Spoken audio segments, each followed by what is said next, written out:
Whether you're an elite martial artist, professional athlete, entrepreneur, or even just a parent, all of us could use a better understanding of how to use our intuition and our insight to better our lives in every aspect of our life. My guest today is my very good friend, Tim Edquilag, licensed professional counselor and owner of Intuitive Insight, who can tell us today about how to connect the different personalities in our lives to better understand ourselves, our situations, and to approach problems in life with more clarity. Check it out.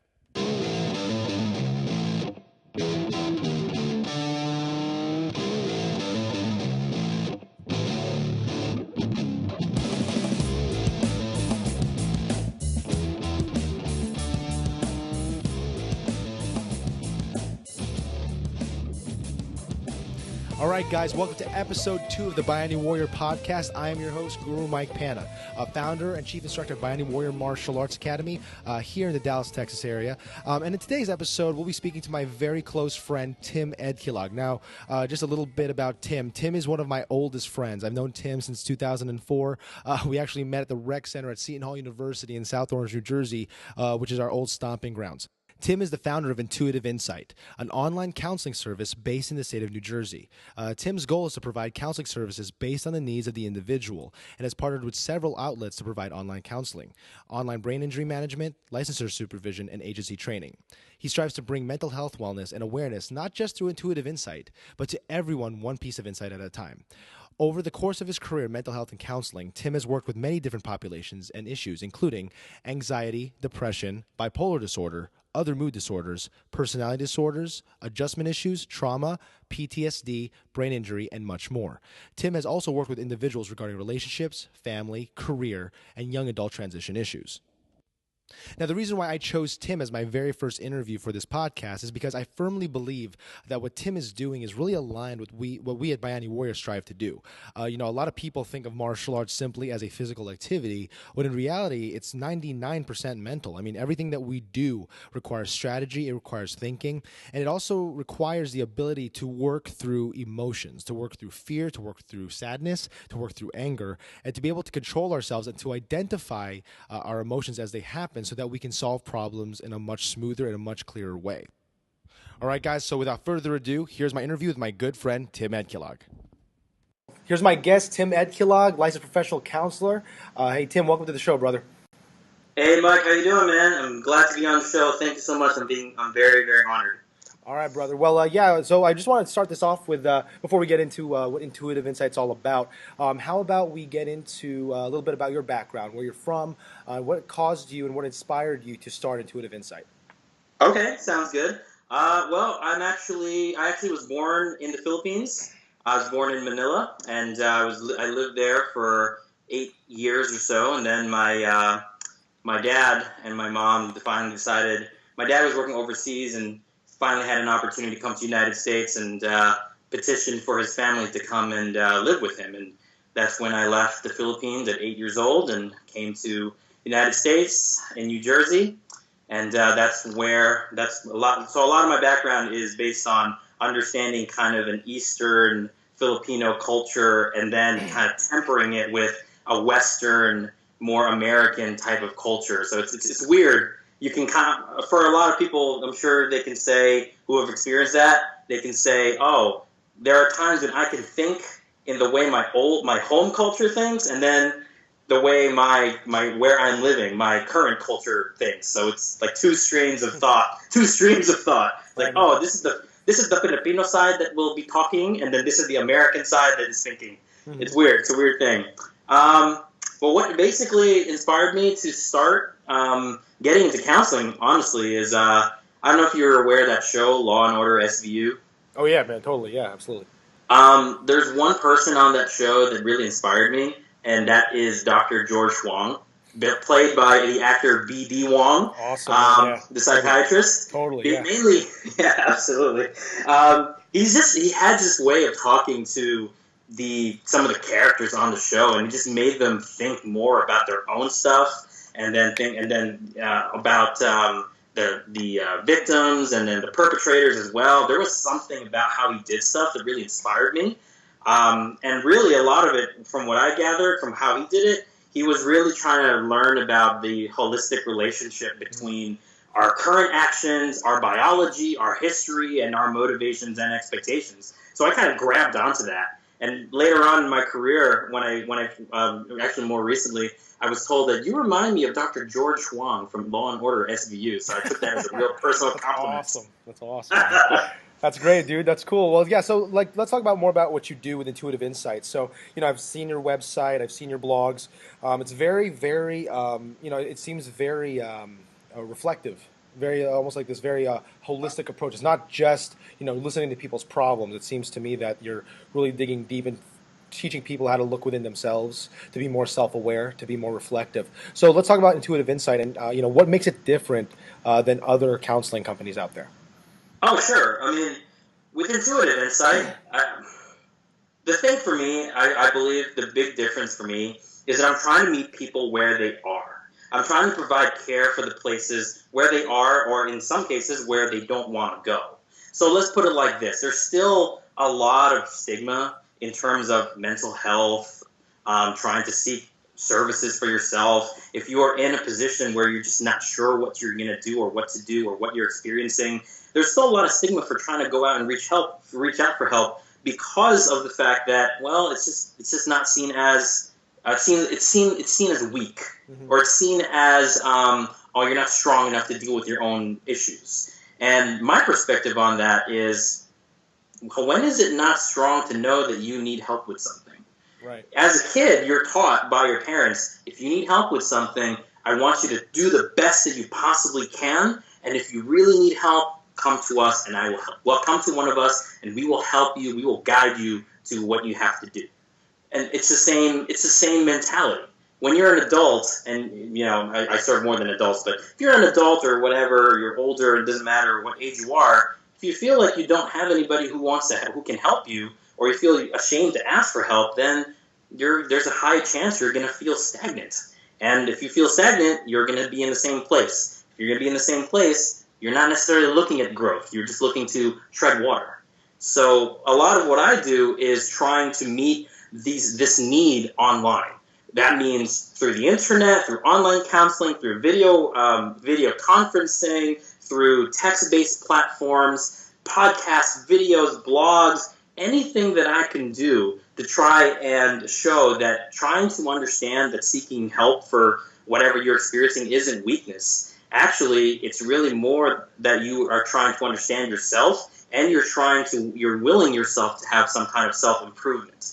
But there's still a strong stigma, and my goal is to show that it's not a stigma to try and find help for yourself. No, absolutely. I totally agree with that because, especially with Bayani Warrior Martial Arts, we, our whole thing is teaching people how to be not only these individuals who can protect themselves in a street fight or in a violent situation, but more importantly, it's about being resilient. And I think you'd agree with this. Being resilient, a big part of that is understanding where you're at, emotionally, mentally, spiritually. So let's talk about that. Like, how do you think Intuitive Insight, with your method of counseling, your take on the counseling field, how do you think this can help, say, somebody like in our position, maybe a martial artist, for instance, or someone who's practicing a combat sport, maybe a professional athlete even, who, like you were saying, there is somewhat of a stigma for people seeking out counseling. How can this be of a benefit to someone who is either a professional athlete, police officer, martial artist, whatsoever? Oh, yeah, totally. Well, I think one of the big things that come to me, and I know one of the big things that it's right with your site and what you're trying to do, is to live a warrior lifestyle. Now, if you really kind of think about it, and wow, I'm going to get all biblical and historical on you right now, but if you think about it, what happens? I'm not sure if you're aware of this, but there was a practice, I believe, with the Jewish warriors way, way, way back in the Old Testament, I guess you could say, where they purposely separate themselves after battle for 7 days from the rest of the community. And what was those 7 days used for? Cleanse, to get once again right back into balance, become mindful again of the present situation. Because when you're in battle, you see horrible things. You see limbs getting torn off. You see people dying all around you. It's going to take you a minute to kind of get back into the swing of things. It's kind of difficult to just go right back into oh, I just went ahead and I was fighting for my people, and then next thing you know, and you turn around, 30 seconds later and say, so what's for dinner? Let's go and eat something. Okay, I'm going to go back and do what I normally do around the house. Mm-hmm. It's going to take a little more than just 30 minutes to kind of transition from one mindset like that, one where you're focusing all of your energy and your intention on protecting yourself and protecting others, or helping your comrades, to going back into more of a domestic kind of situation. Right. So a lot of what I believe in counseling is about understanding ourselves, creating awareness and insight for ourselves. In a warrior mindset, I kind of look at it like sharpening your mind, your emotions, and your knowledge about yourself. Mm-hmm. One example I kind of think about like this. Sometimes I think every person has blind spots, emotionally, mentally, physically. Usually when we have a blind spot, we have an emotional, let's think of it like this. You have an emotionally wrenching situation that we are most fearful of. For some individuals, it could be that they are not strong enough. For some, it might be, what if I'm, my significant other or my family, who's going to protect them if I'm not there? Who's going to protect them, in these kind of situations? And what happens is, if you give into it, if you don't practice this, and if you don't try to meet it and confront it, there's a higher chance that if you are in a situation, you're more likely to react negatively to it. You see all those movies where the bad guy tries to say something like, "What about your family?"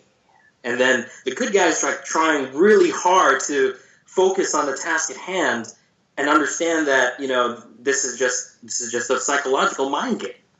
Yet, for a lot of people, when you use your biggest fear against them, a lot of the times we react to that.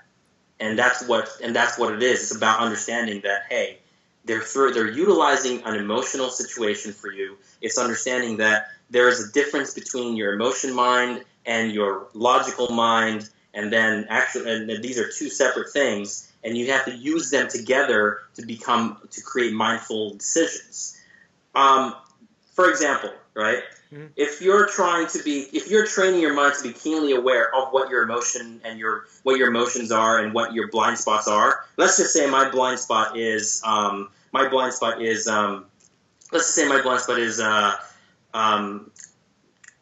be very upfront with you. My blind spot is something bad happening to a significant other, right? That's a blind spot to me. Mm-hmm. Yet I have to be able to understand, okay, I have to be able to confront that and understand that, okay, I'm actually getting flushed thinking about it right now. I'm feeling hot. I'm feeling sweaty. I'm feeling my heart is pulsing like 100 miles an hour right now. That's what I'm honestly feeling. And this is an example of emotion mind. I'm basing things on emotion mind right now. But I'm seeing that. I'm being aware of it. And I'm thinking in my mind logically, okay, this is something that I'm afraid of.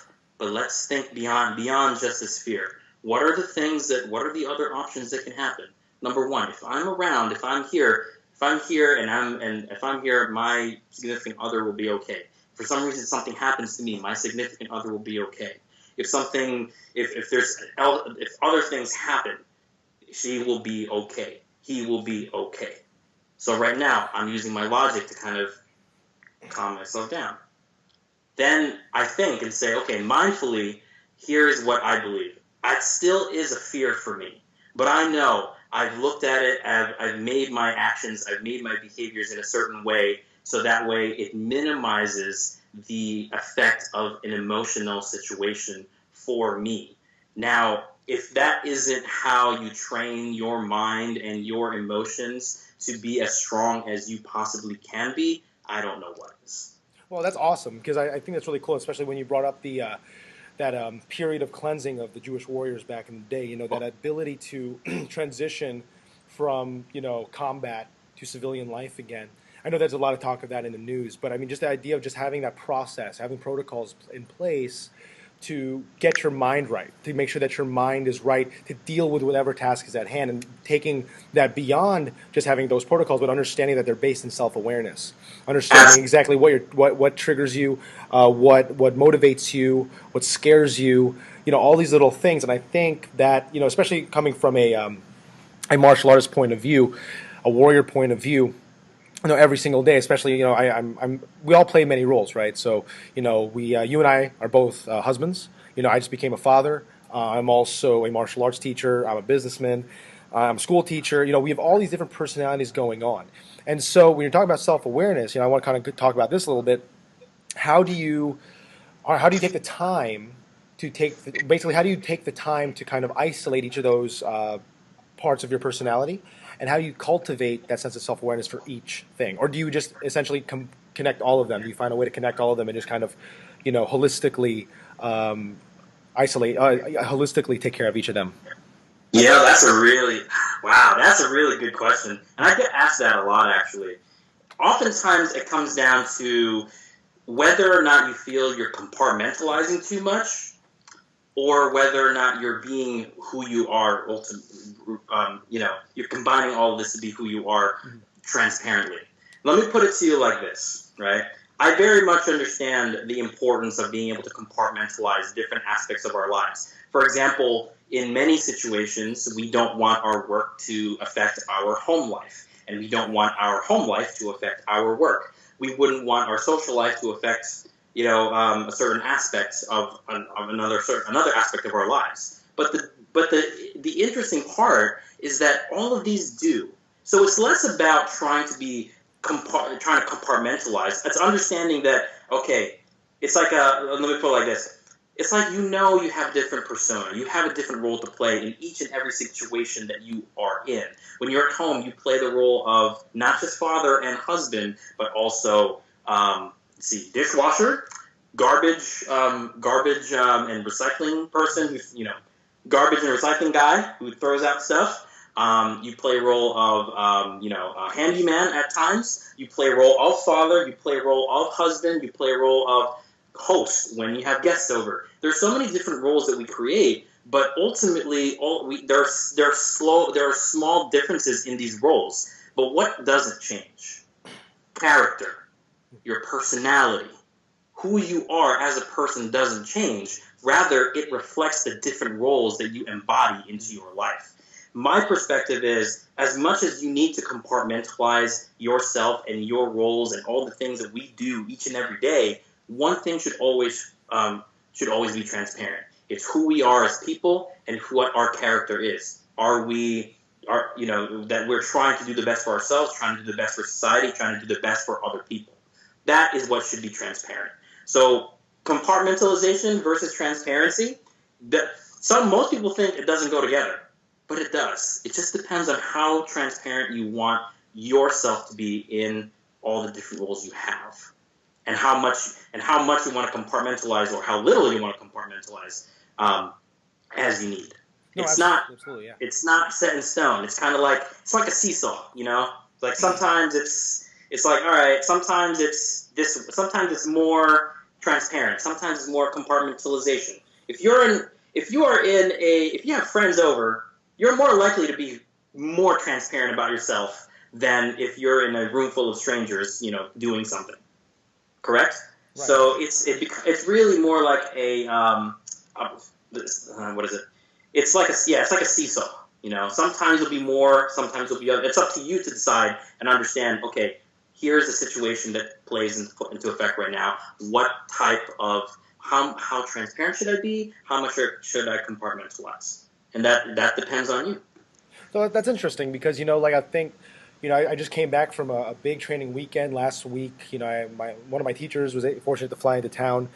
He just happened to be here for a wedding, and so I got a chance to train with him for a while. My guys got a chance to train with him, and yesterday I went to another training event as a fundraiser for a superior of mine in the Sayakali system. And so seeing like all these guys, tough martial arts guys, really interested in this warrior lifestyle stuff.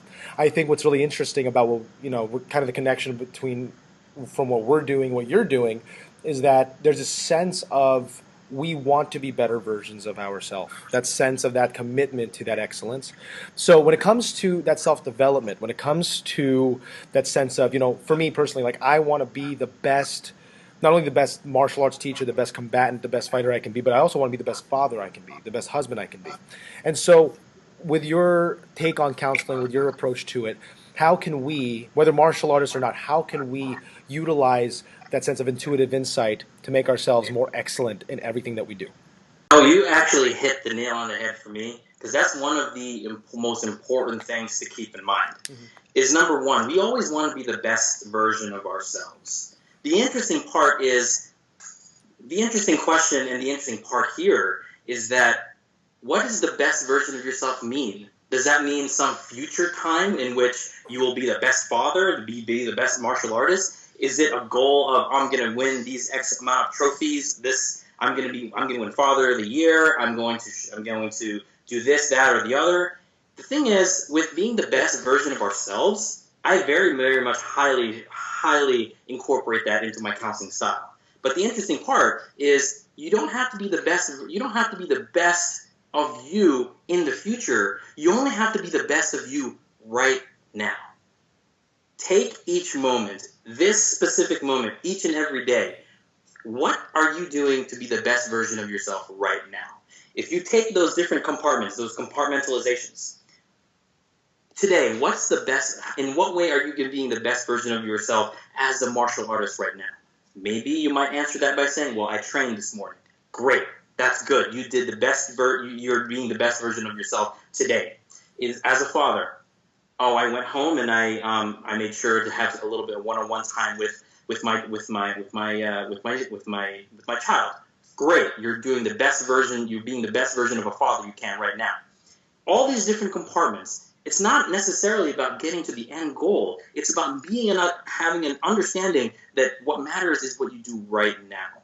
So, and even if you don't have an opportunity to be the best version of yourself today, it doesn't mean you don't have another opportunity another opportunity that comes up tomorrow or the next day or the next moment when you have these things come up. A lot of intuitive insight is about understanding when these moments happen, when you have an opportunity to be the best version of yourselves. And then you as a person make that choice. You know what? I'm going to choose to be the best version of myself right now by training, by learning how to, I'm sure you've done this already, learning how to do a diaper, learning how to do this, learning how to do that. I'm going to start focusing on making sure my son has a college fund.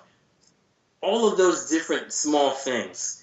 When you realize that those opportunities come up for you and you decide, yes, you know what, I'm going to be the best version of myself right now, that's what real intuitive insight is. It's about knowing when things come up, being aware when opportunities come up. And if you don't have a chance to become the best version of yourself, it doesn't mean that you're not a good person or you're worse off. It just means, you know what, for that specific time, you didn't have a chance to climb the ladder one extra rung. Does that mean that the ladder is cut off from you? Absolutely not.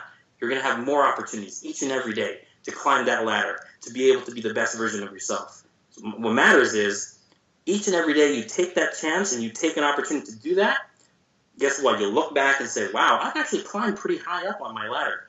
Okay, I can see that now. Right, but we never look at it. We never look at it in this way because all we're looking at is up. All we look at is up, down, but never just the next step. That's so true. So let me ask you this. So I think one of the things that I'm interested in, especially with I've only been a dad now for 4 months. I've been a martial arts teacher most of my life, most of my teenage years, my young adult life. Now, being in my 30s.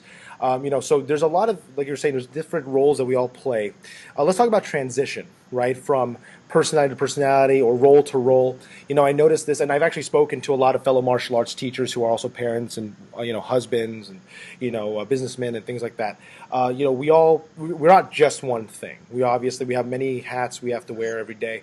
So let's talk about transitioning from one hat, so to say, than the other. So let's say for instance, one of the transitions that I had to go through recently.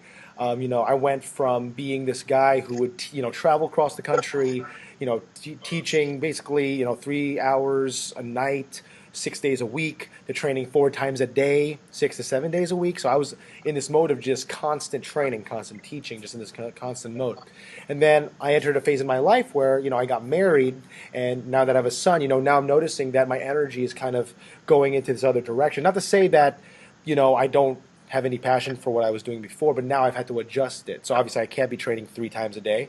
I'm training maybe once or twice a day, 5 days a week, as opposed to 6 or 7. So let's talk about, transitioning from one phase of life to the other. How can someone do that in a smoother way, or at least in a way that connects those stages of life in a much cleaner and smoother way? With any kind of transition, there's always this fear. This fear, because this innate fear, because transition means change. And as people, as humans, as creatures, right? We are a species. We like our routine. We like the way things are.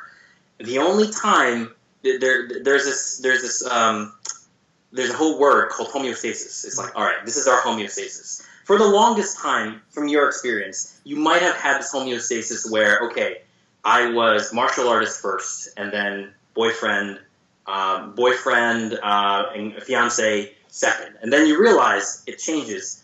Okay, it might change a little bit more. Does that mean though that you're any less of a martial artist? Not necessarily.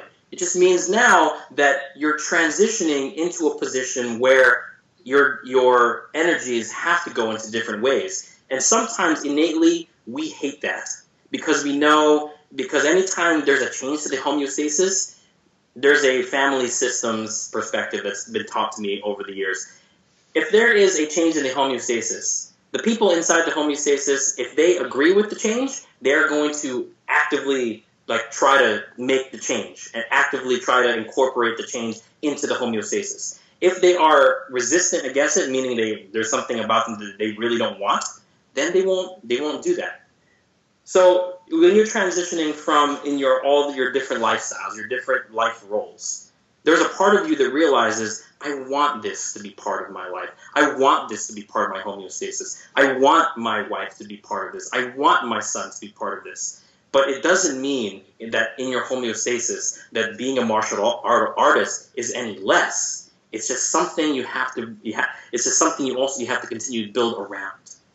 Let me put it like this. Have you stopped training at all since you became a father, since you became a husband?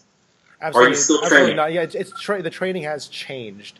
I'm not able to, of course, fly out as much at this point in my life, but I am definitely training pretty much every single day. I'm teaching guys locally, teaching guys within the area, so that hasn't really changed. So yeah, I think you're right in the sense that it's not necessarily that it's changing, it's kind of evolving into something else. Absolutely. You know what I mean? And I use that word a lot. I hate the word change. The reason why I hate the word change is it implicitly implies that it's going to happen like that. I like to use the word evolve in this because oftentimes it takes more than just a day to see this happening. And you said you hit upon the right word. It's not so much that it's changing in the sense that you're still training every day, but you still are part of it. The interesting thing you said too is I can't travel as much anymore. Yet at the same time, what are the ways that you are evolving how to train? You're doing more videos on the Bayani Warrior video channel. You're doing a podcast. You're doing more things to get the word out there. So you're training every day martial arts for you in the way that works for you. Yet you're also evolving how you are channeling all of this training into different realms. Now, is one-on-one training or training 3 days a week or 6 days a week for 3 hours a night? Maybe that was your jam, and that's what you really like to do. Yet you still have a chance to do it, but now because of all your other responsibilities as father, as as the creator of Bayani Warrior, as a husband, we understand that maybe it's less about working hard to do all of this all at once. It's more about working smart and evolving how I do things so that way I can still have a chance to do a little bit of everything that I want to do. That's awesome, man. I really appreciate that. So, like, since we're running out on time, we're kind of getting close to the end here.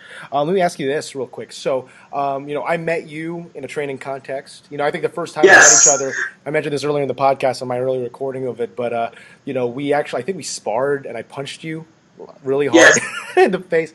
So let's talk about, for one thing, I'd like to know from you, in your own words, what does it mean to be a hero in your community, as well as what does it mean to be a warrior in your community? Okay. Well, for me, when you think of the context of hero, you think someone who is going to come into a burning building and save your life, or you have all these archetypes of what hero is. For me, a hero and a warrior is the same thing. A hero and a warrior is someone who is able to who really understands themselves, understands their strengths, understands their limitations, understands that if they reach a limitation, it's okay to reach out and find new skills to overcome that limitation. But most of all is being able to be transparent of who you are as a person. At the end of the day, if you are a person who tries to do the best that you can for yourself, for your loved ones, for your community, your family, and all of that, that in itself is a hero and a warrior. You're not trying to hurt people, you're not trying to purposely demean people. Things like that happen every single day. But if you do the best that you can to do the best that you can to make sure that you are living your life to the best of your ability, and also trying to help others along the way, being willing to help others along the way. Does it have to be your job to help people along the way? No. People have to be willing to come out and reach out to you for help, and you have to be willing to let them know, hey, okay, that's perfectly fine. I can definitely help you with this. And understanding those limitations. There are going to be times when people reach out way too much, and you realize it's no longer about being helped, it's more about being dependent. Being able to understand all of that, and being able to know that, hey, I'm doing the best that I can for myself, for my family, for my community, and bringing everybody else up with you by leading your life in a way of example rather than just saying things. That, to me, is what a hero and what a warrior is. Dude, that's awesome. Thank you so much for that. And, bro, thank you so much for taking the time to talk to me today. Oh, absolutely. I know it's taken a while to get us together to do this, but, man, despite all the technical difficulties, it all came through. So, man, thank you for being my very first podcast interview. And wow. I am very honored if that's the case. Absolutely, brother. Yeah, you're the first guy I thought about, So, I mean, definitely give my regards to the wife. Definitely be in touch, man. We'll definitely be doing this again soon. Thank you, brother. Absolutely. Take care, man. Have a good one, and good luck on everything. Absolutely, brother. Take care, man. Thank you. Take care. That was my interview with my good friend, Tim Edquilag, licensed professional counselor and founder of Intuitive Insight Counseling. You can learn more about Tim's work at intuitiveinsightcounseling.com. And guys, thank you so much for checking out episode 2 of the Bayani Warrior podcast. I look forward to seeing you in future episodes. Take care, God bless, and be the Bayani in your life.